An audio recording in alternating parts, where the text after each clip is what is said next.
Bom, tem uma informação de retífica que acabou ficando para trás, que é com relação aos cilindros e aos pistões. Como que é feito? É usado um aparelho medidor chamado relógio comparador, que mede o diâmetro interno do cilindro. E é usado um outro aparelho chamado micrômetro, que mede o diâmetro externo do cilindro. A diferença entre um diâmetro e outro é feito o quanto de desgaste ocorreu, entre as duas peças, que não pode ultrapassar 0,10, 0,20. Uma vez que este valor esteja abaixo de 0,10, 0,20, ou seja, dentro do limite especificado, você pode fazer o seguinte para reaproveitá-lo. É feito um brunimento no cilindro e é trocado os anéis dos pistões para standard, visto que tanto o pistão como o cilindro ainda continuam dentro da faixa de limite permitido para o seu bom funcionamento. Bom, quando os valores estão acima do especificado, você pode fazer o que eles chamam de sobremedida, adquirindo novos pistões e anéis e reaproveitando o cilindro. Só que a relação custo e benefício de se fazer isso em relação a comprar um kit novo, ele é muito alto, então não compensa. É preferível você adquirir um kit de motor novo, que está num preço em relação a se fazer o que eles chamam de meia sola, é muito mais compensador. E foi o que aconteceu no meu. Bom, antes de começar a montagem da carcaça do motor, quero mostrar a lataria que faz parte do corpo do motor da variante. E como vocês podem ver, eu dei uma geral agora aí, com o auxílio de um camarada meu aí. E a gente deu uma pintura aí bacana aí na lataria, que estava bem feia. Então aqui nós temos a tampa das válvulas. Nós temos essas duas peças que faz parte da lata que protege os tuchos que vai embaixo do motor, para evitar que pedras e algo mais possa danificá-lo.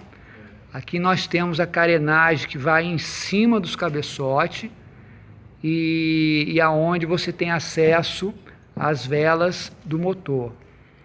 Tem essa outra peça aqui, que é incorporada na parte traseira dessa carenagem aqui, tá? Onde você tem acesso às velas. E, por último, tem essa lata aqui, que vai em cima do volante do motor, da caixa de câmbio do motor.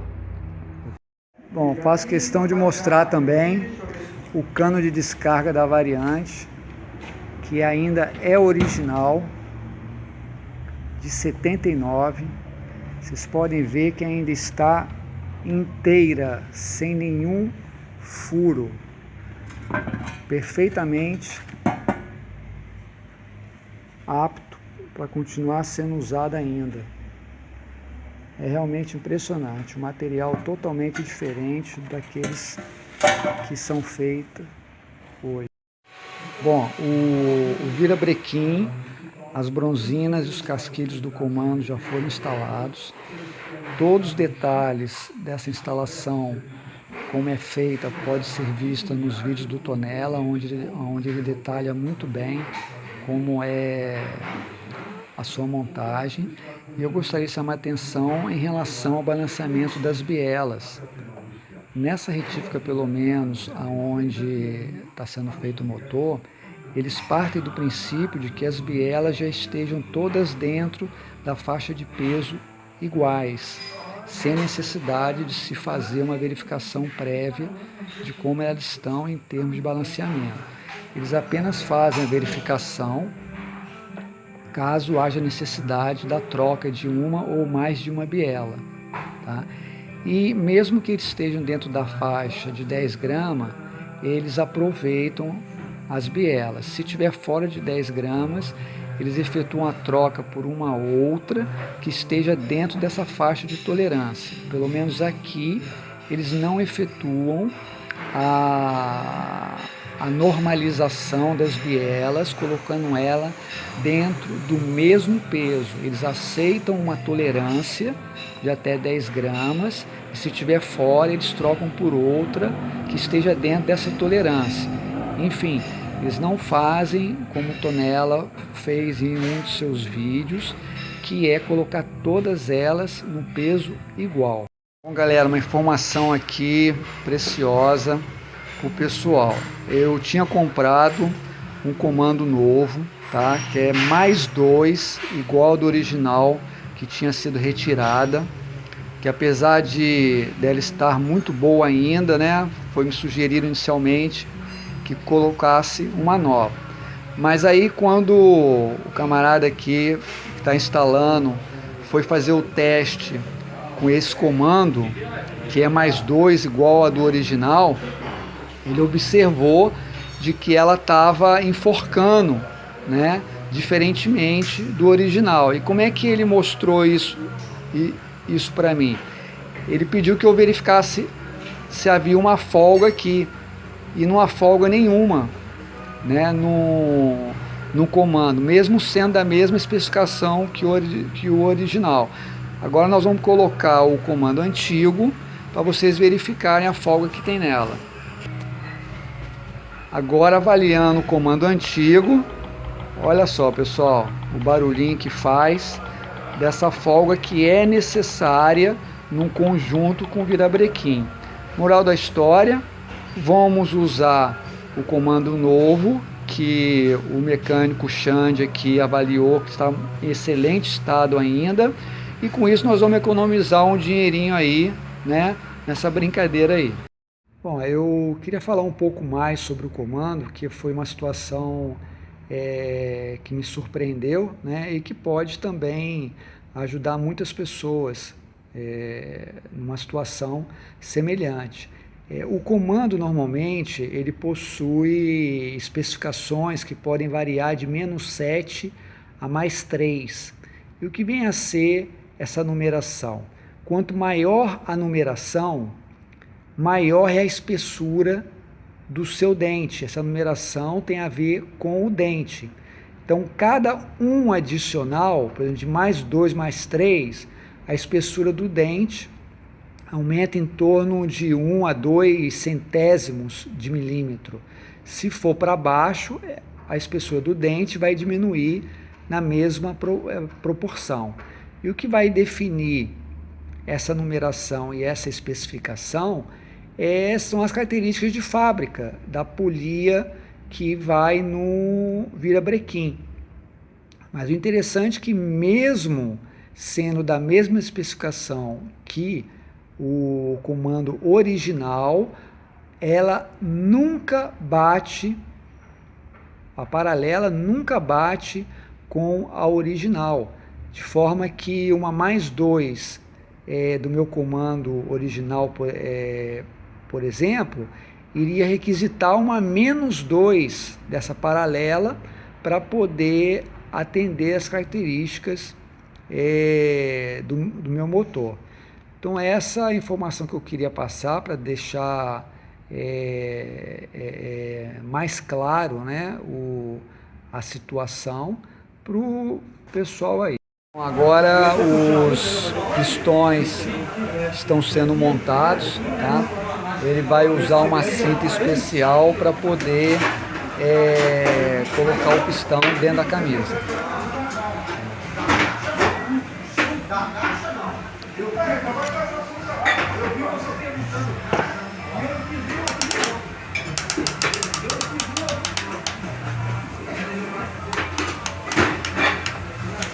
Interessante, né?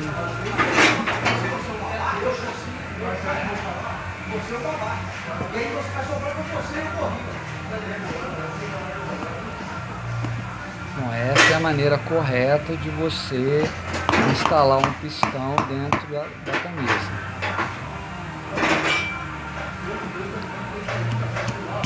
É cinta, né, que chama isso aí, né? Isso.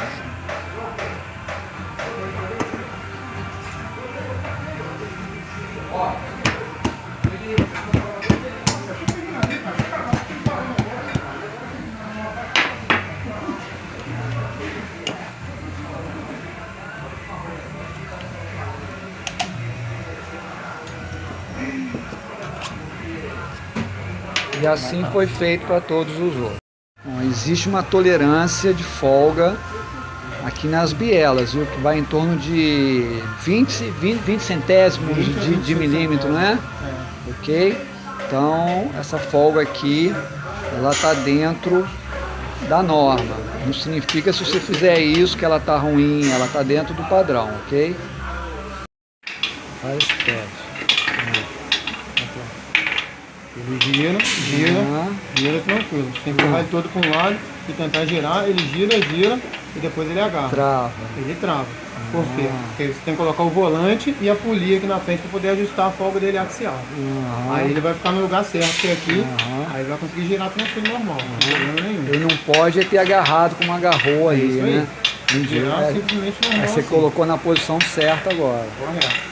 Mas para garantir que o miolo do motor está pronta, é mexendo nessa pecinha e ver, ó, ela faz esse barulhinho. Se ela fizer esse barulhinho é porque o miolo dela já está ok para ser fechada definitivamente.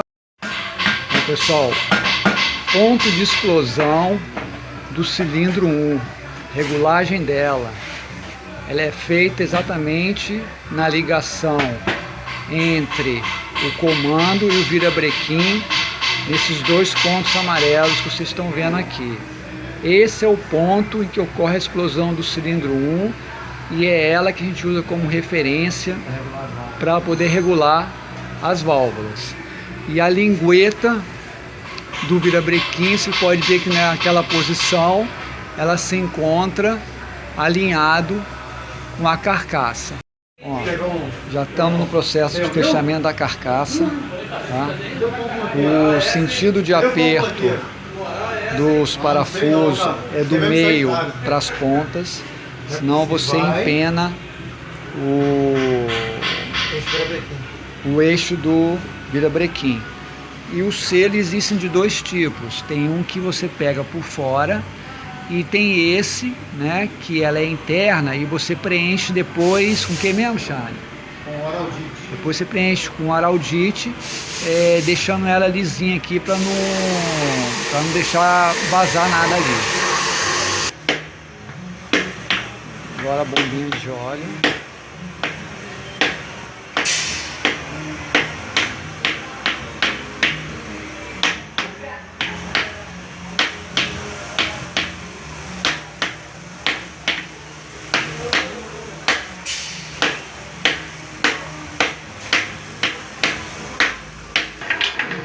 Está testando agora a bombinha para ver se ela está enforcada. Pelo teste aqui, está rodando liso.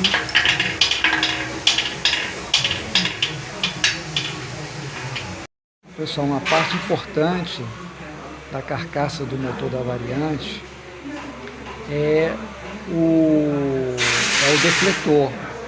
Aqui, é por aqui que ocorre o alívio de pressão do ar decorrente do movimento dos pistões no seu interior. Se não houvesse esse alívio, a carcaça estourava pelo movimento dos pistões. Então, por isso que existe essa parte aqui do motor que serve para isso. E outra característica importante do defletor é a posição com que você coloca essa chapa. Se você colocar numa posição errada, junto com o ar, ela vai jogar o óleo também.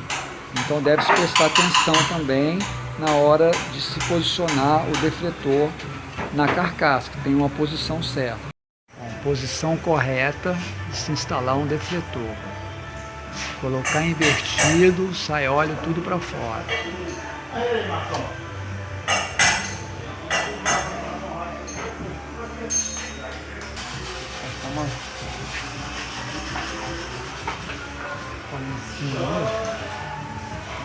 Esse anelzinho aqui que eu já havia comentado antes, que não deve faltar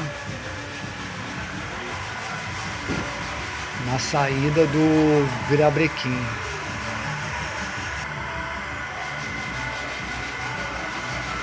Aí está. Como ela deve ser introduzida no virabrequim. Montagem da primeira carcaça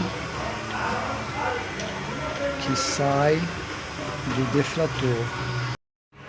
Bom, logo depois que colocou essa carcaça, foi colocada a ventoinha e a polia. E só existe uma única posição em que a ventoinha encaixa nessa carcaça aqui, através de um dente localizado nela que coincide com o dente do eixo do virabrequim.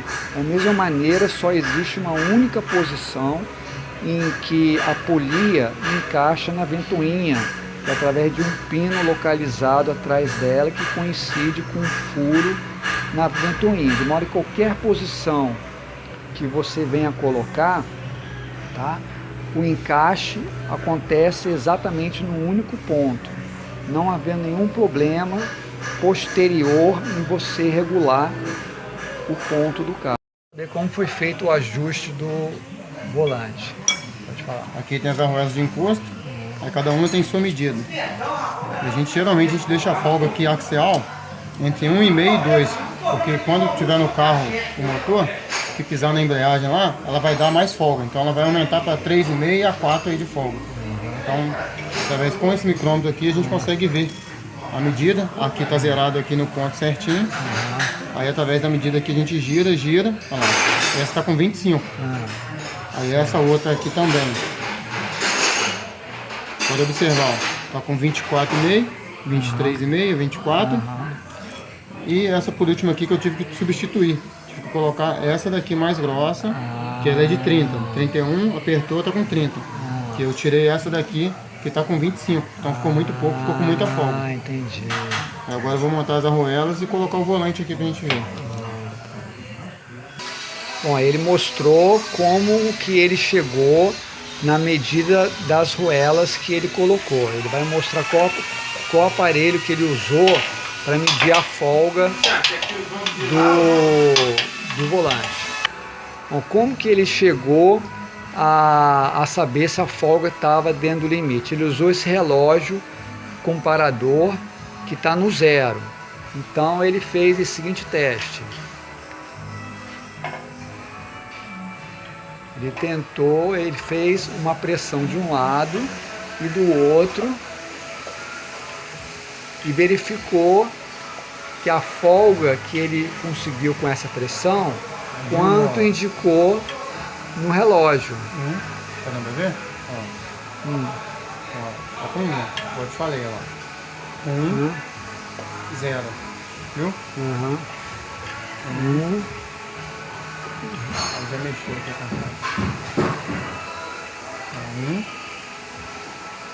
0. Viu? Certo. O 1 é o limite máximo. Tá, beleza. Quando pisar na embreagem vai para 2,5 a 3. Ah, ok. Ele agora está preparando os pistões para ser instalado. Passando a cola, depois ele vai colocar a junta que vem junto, sem ter a preocupação de que o pistão vai estar fora do ponto que ela tem que estar. Que essa é uma marca boa, primeira linha, então, pela experiência dele, ele já sabe que vai dar certinho.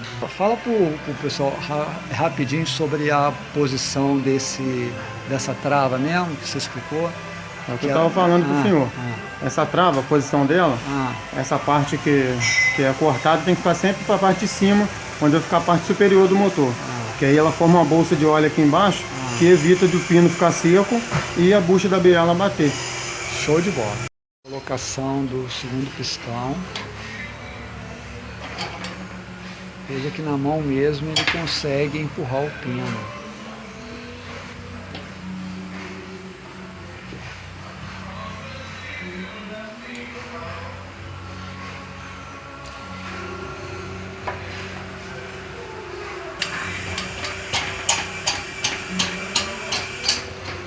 E ela vai uma junta, como você pode ver.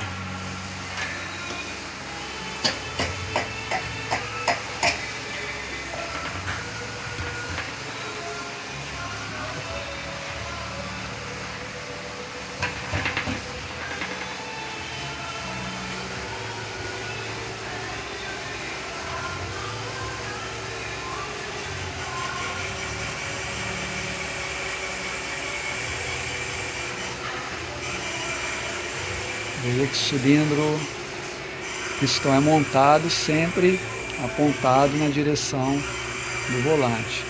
Colocando o cabeçote, e o cabeçote que vai terminar de pressionar as camisas. Bom, um detalhe interessante aqui, pessoal, é que o tucho, você vê que ela não trabalha exatamente retinho, não. Ela existe uma inclinação, tá? O duto do tucho, ela não é centralizado com esse duto de fora, não. Tá? Existe uma certa inclinação para que o tucho realmente tenha também essa ligeiro grau aqui, senão ela não funciona. Um detalhe importante aqui, né? Tem gente que molha o anel com óleo, né? Segundo eles, para facilitar o encaixe do tucho. Só que o nosso grande mestre aqui, Xande, ele tem uma outra manha aqui. Ele já acha que não há necessidade de se molhar o anel, e para fazer com que não haja nenhum vazamento futuro, ele utiliza mesmo, essa L11, ó, ele utiliza uma L11 aqui na boca, aonde ele ajusta o anel. Se você precisar aqui, para ele ficar retinho, para evitar todo tipo de vazamento. Aí, ó, viu, pessoal? Dica valiosa aí. Bom, essa é uma peça do motor que eu levei 30 anos para descobrir o que era. No manual antigo da Volkswagen, que eu pesquisei na internet, e que eu fui saber que isso aqui é um termostato mecânico. Ela funciona à base de variação de temperatura. Quando a temperatura dos cilindros aumenta, esse sifão ele expande, fazendo abrir essa aleta de refrigeração que está aqui. Quando o motor esfria, o sifão se contrai, fechando essa aleta. Nesse movimento que vocês estão vendo aqui, ó. Olha como ela contrai com frio e expande com calor. Contrai com frio e expande com calor. Então esse é a ação mecânica que ocorre sobre esse cilindro, sobre esse sifão. Só que para isso ele precisa ter um óleo aqui dentro, que nesse caso já não existe mais. Então hoje ele só está como enfeite. Placa defletora, uma peça essencial para o motor, senão você torra ela toda se não tiver. Aqui uma técnica interessante de se colocar a arruelinha do peão de acionamento. Muitas vezes as pessoas, preocupadas delas saírem fora, procuram introduzi-las com a carcaça ainda aberta. O Xande aqui, ele já tem uma manha interessante. Ele coloca a capa de tucho, introduz ela aqui dentro, que cabe certinho, e dentro da capa ele joga esse anel, essa arruela, que vai dar certinho no ponto onde se quer, sem a preocupação de ela sair para fora. Tá? Esse parafuso é apertado em 35 quilos, 35, né, Xande? E o da polia em 7 quilos no máximo, porque como é alumínio, se for mais que isso, você acaba comendo todo o alumínio dela. Bom, o radiador já foi colocado. Agora ele está verificando a carcaça, como ela vai ser montada. Essa lata que eu estava em dúvida aonde que ela fica do lado da camisa para poder manter o ar de refrigeração em torno dela, para não deixar o ar escapar. Agora a colocação de escapamento. Escapamento e o protetor do tucho. Essa parte do... O Xande agora vai falar um pouco sobre o posicionamento do distribuidor, né? O que ele precisa fazer antes de definir qual a direção que ele vai colocar. Por favor, Xande. Porque na maioria dos casos o Fusca não tem essa carcaça, essa carcaça dianteira. Então a gente desce o distribuidor aqui com o avanço para frente. Nesse caso não tem como, porque senão vai pegar aqui na carcaça. Então a gente monta toda a carcaça, a parte de lataria, a gente poder ver o posicionamento aqui, porque esse aqui em 10 anos é o segundo motor desse que vem para cá. Então aí o posicionamento dele vai ser aqui, para que a gente possa ter acesso para adiantar e atrasar o que for necessário no motor. Show de bola! Bom, nós estamos já com o motor praticamente montado quanto à sua lataria. E um defeito que eu vejo particularmente no projeto desse motor é a falta de praticidade na manutenção de alguns componentes que fazem parte do motor.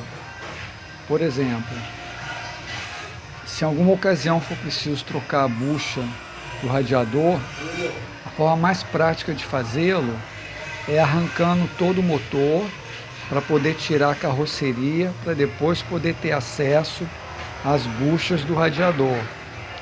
Caso contrário, é impossível conseguir efetuar essa manutenção. Um outro ponto aqui que eu queria ressaltar é que qualquer coisa que se queira fazer também com a ventoinha e a polia, também a forma mais prática de fazê-lo seria retirando o motor. O simples acesso às velas 1 e 3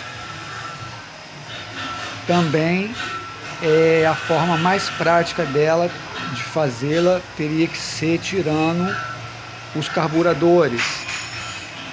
Ou seja, o projeto não previu a praticidade de manutenção de seus componentes. Esse é o ponto negativo que eu vejo na sua estrutura. Bom, agora nós vamos descer o distribuidor já centralizado no ponto 1, né? Isso aí. A explosão. As arruelas já estão lá dentro.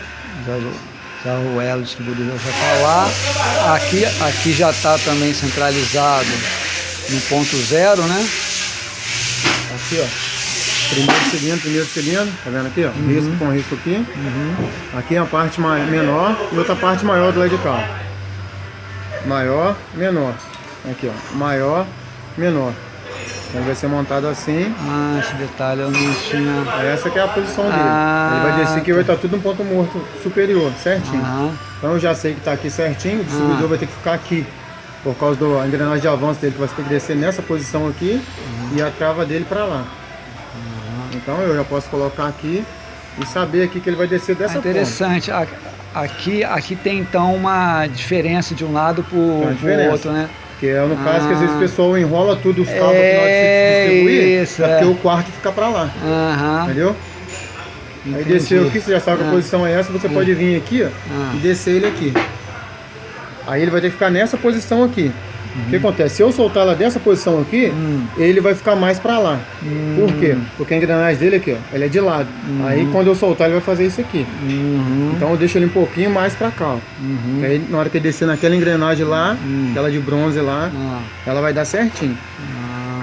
Eu venho aqui, solto ele aqui. Vamos ver se ele vai descer fácil. Esse dá problema.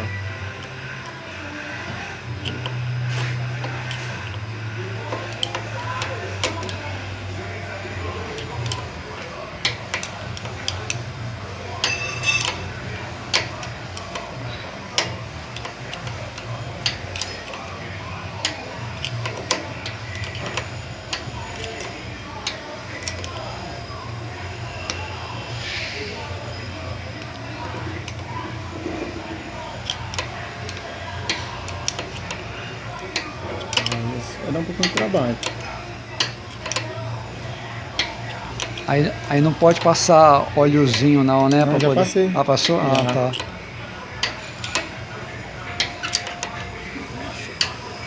Então ele já posicionou o peão lá. Aqui a marcação está centralizada. Aqui, ó, certinho. Centralizada. E agora ele vai colocar o distribuidor já na posição 1 de explosão. Vamos ver se ele vai dar aqui. Não vai dar, ele vai se virar pra lá. Na posição 1 é virado para lá. cá. É isso, ela é aí. Como não foi eu que desmontei, né? É. Tá posicionando o distribuidor na posição 1.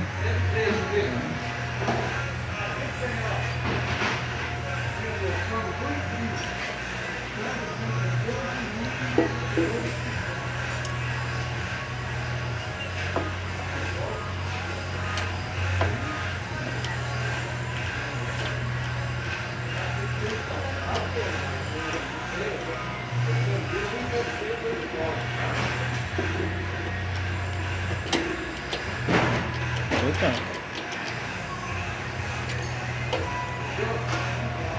Porque ele vai pegar aqui, então tem que girar ele mais um pouquinho pra cá.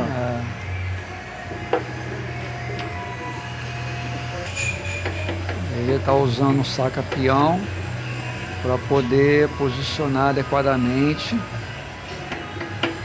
o peão no seu compartimento de modo a fazer o encaixe perfeito do distribuidor.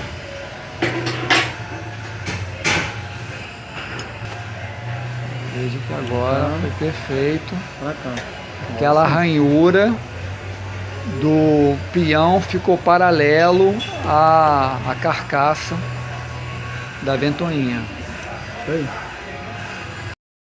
Bom, assim como no volante nós temos os anéis que podem variar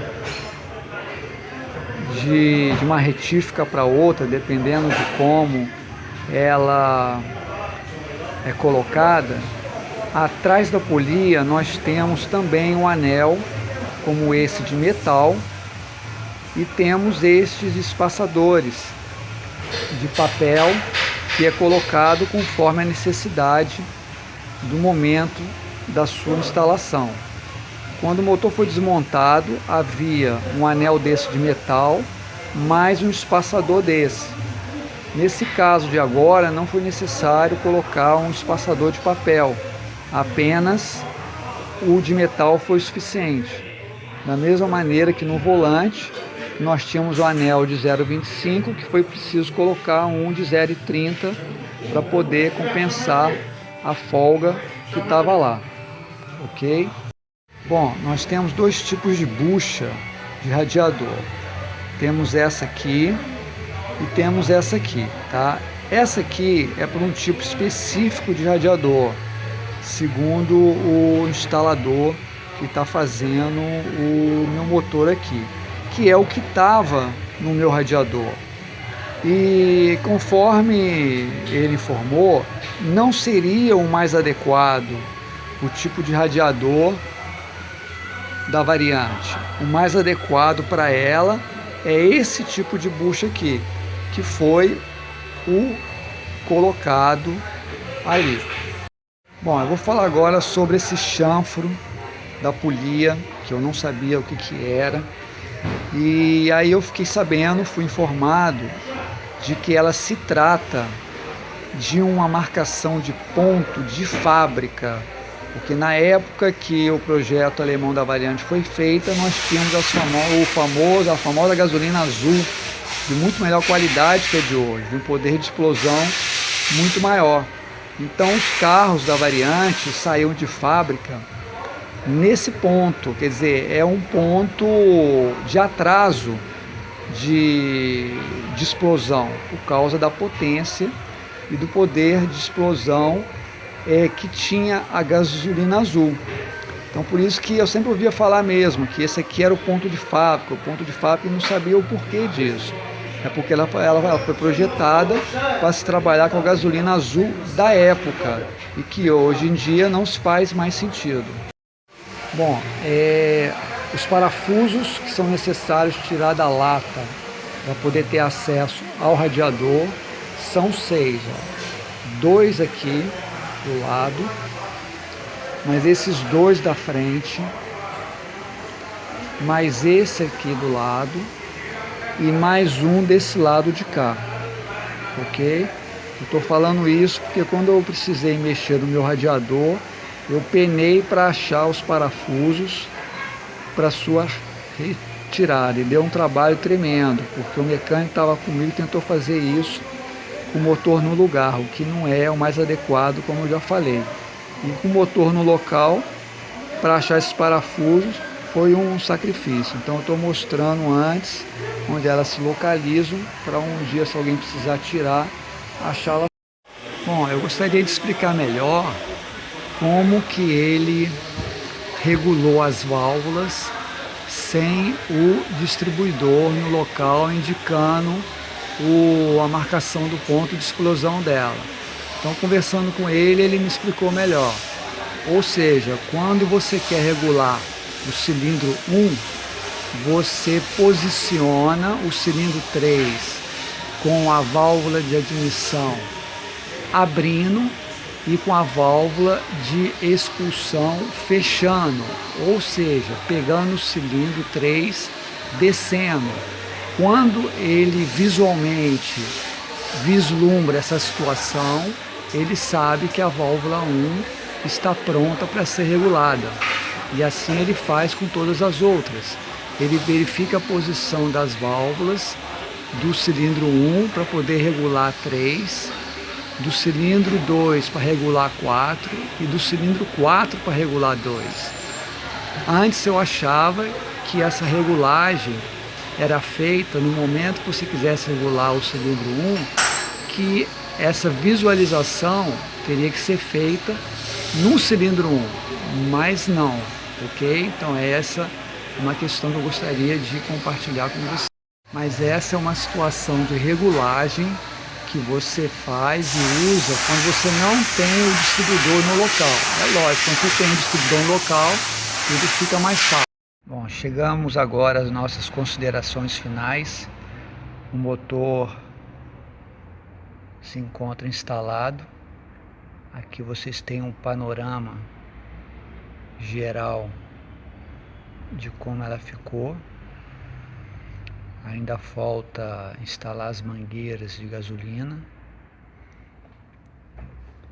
O parafuso do coletor de admissão que estava empenado, ela foi desempenada, porque quando precisava fazer manutenção do carburador era difícil, era trabalhoso tirá-la. Agora vai ficar bem mais fácil. Os cabos de vela são novos, que é muito difícil encontrar nas lojas de autopeças, tive que comprar pela internet. Correia nova.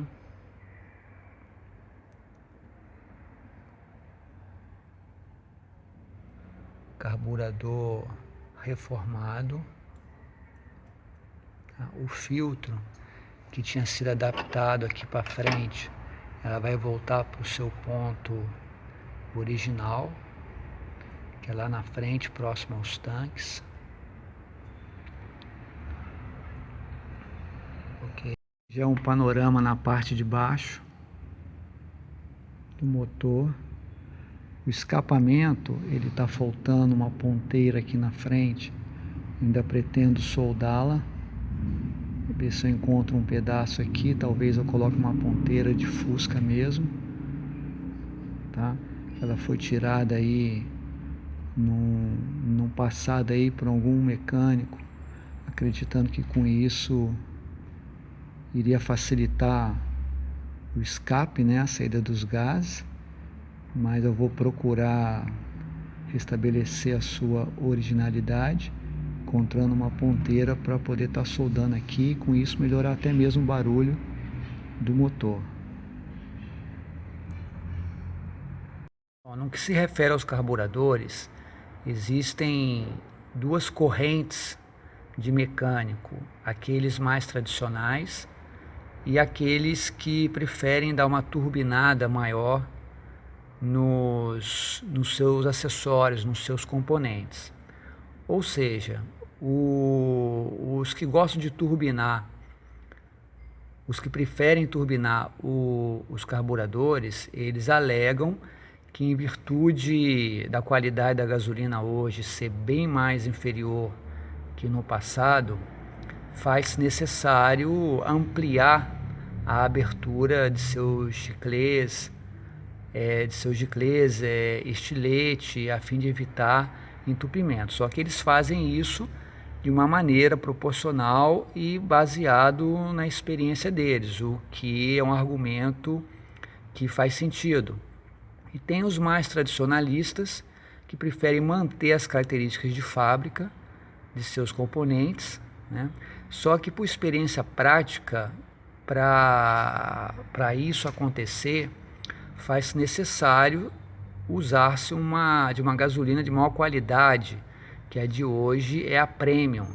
É bem mais cara, mas para quem anda pouco, compensa a relação custo-benefício, além de se evitar problemas de entupimento do carburador, que é muito comum nos carburadores quando você usa os componentes de fábrica, cuja abertura é bem menor, né?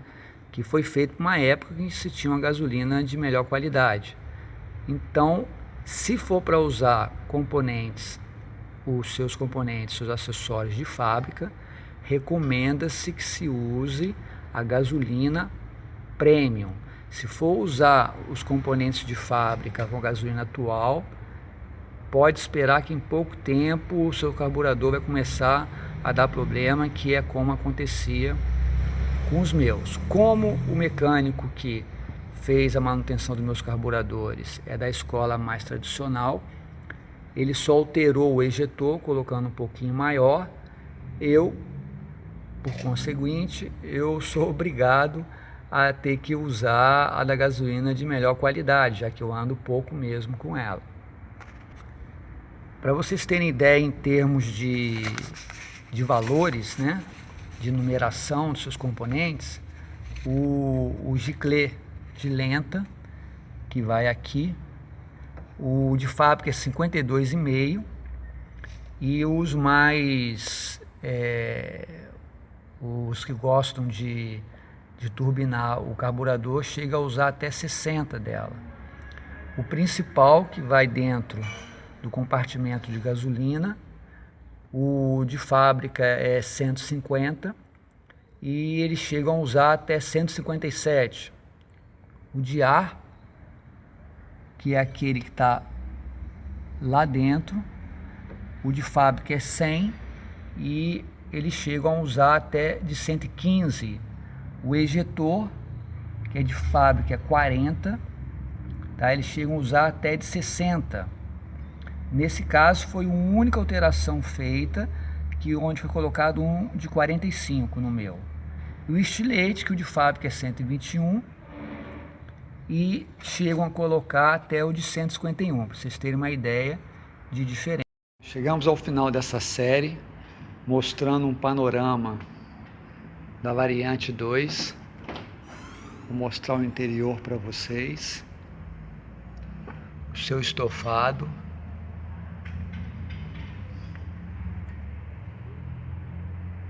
para vocês darem uma olhada nela.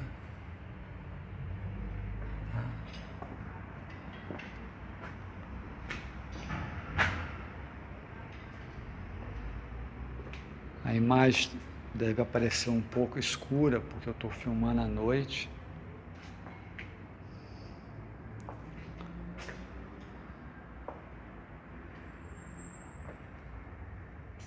Aqui é o porta-step. Eu tirei para poder dar uma pintura e trocar ela que estava furada. Compartimento da frente, reservatório de água. Vamos dar uma olhada agora no seu interior. Tudo original. Para fechar com chave de ouro o ronco do motor.